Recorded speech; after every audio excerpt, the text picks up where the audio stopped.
ফাঁসিতে আত্মঘাতী 34 বছরের যুবক বিশ্বজিৎ শর্মা। ঘটনায় আতঙ্কিত উত্তর ব্রজপুর এলাকার মানুষ। জানা গেছে ভোর রাতে নিজ দোকানে গামছা দিয়ে ফাঁস লাগিয়ে আত্মঘাতী হয় সে। এটা প্রাথমিক ধারণা পুলিশের। তবে এটা আত্মহত্যা নাকি তার পেছনে রয়েছে খুনের কোনো রহস্য, তা উদ্ঘাটন করতে পারবে police. Bureau report, social Bangla. কালকে সন্ধ্যার সময় এখানে শনি পূজা গেছে বাড়ির কাছে। শনি পূজা পঁচাত্তরগুলো বাড়িতে গেছে। বাড়ি যাওয়ার পর মা কিছু বাচ্চা না বাচ্চা কিনা 75 হয়ে গেছে এখন বাচ্চাটা। আমার ছোটো বাচ্চা লোকে তার দুজনে একসঙ্গে ঘুমাইছে। আমার ছোটো বাচ্চা আর আছে আর কাছে আমার বাচ্চা বাড়িতে মানে বাড়িতে আর কি বাইরে নেওয়ার পর তখন সে বিছানা আসতো। কারণ আরেকটা করে আমার ছোটো বাচ্চা যখন ঘুমাইয়া গেছে, এরপরে সকালবেলা বডি প্রায় সময় দোকান খুলে 4টার সময়। কি দোকান ছিল? এই চার দোকান গ্রামের বাজে আমার দোকান খুলে দেয়, তারা বডি তারা খোলা।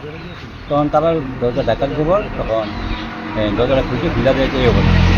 বডি সিদ্ধাবে এলাকা আছে। তখন আমরা দুই ভাই আছি, দুই ভাই বেরিয়ে দেখলাম একদম এই ঘরের সামনে ভিতরে ঢিলা দিচ্ছে গামছা দিয়ে।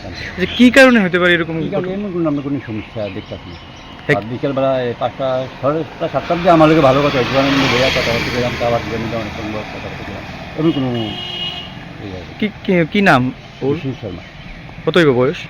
14। কত বছর ধরে এখানে দোকান প্রায় যা 20-22 বছর। কোন জায়গাতে দোকানটা? যা উত্তর বজপুর দরগা। বিয়ে করছেন? না। তো মানে প্রাথমিকভাবে আপনারা কি মনে করতেছেন, কি কারণে এরকম ঘটনা করতে পারে? আমরা কইতে ভালো সব দিয়েছি, আমরা কী কারণে এমনি আমরা কোনোই কইতে পারি না। আর ছেলেটা কি এইভাবে যে করবো আমরা জীবনে কল্পনা করতে পারি না। যে একটা ছেলে। আপনার কি হয়? আমার ভাতিজা। পুলিশ কি আইছিল? হ্যাঁ, পুলিশ আইছে, আয়া কেসটা লিখছে। এখন কি নাম আপনার? আমার নাম রতন শর্মা।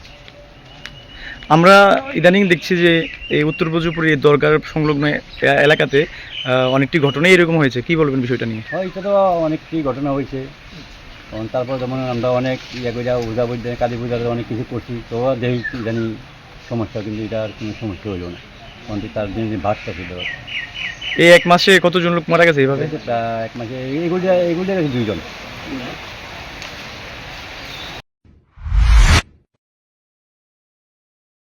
আমার বাড়িতে সবাই খুব পুজো বসে, প্রতিদিন কিছু না কিছু একটা নতুন রান্না হয়, আর সবাই খুব মজা করে চেটে পুটে খায়।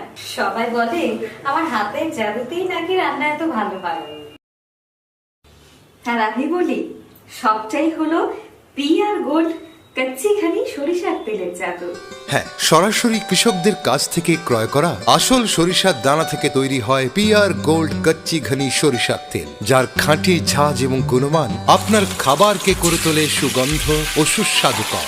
আর আপনার রান্নাঘরে যখন পিআর গোল্ড কচ্চি ঘনি সর্ষের তেল থাকবে, তখন প্রশংসা তো সবাই করবে। পিআর গোল্ড কচ্চিখানি সরিষার তেল, খাঁটি তেল, খাঁটি ছাঁচ। পরিবেশক masters Ashwini Kumar Pal, central road, Agartala.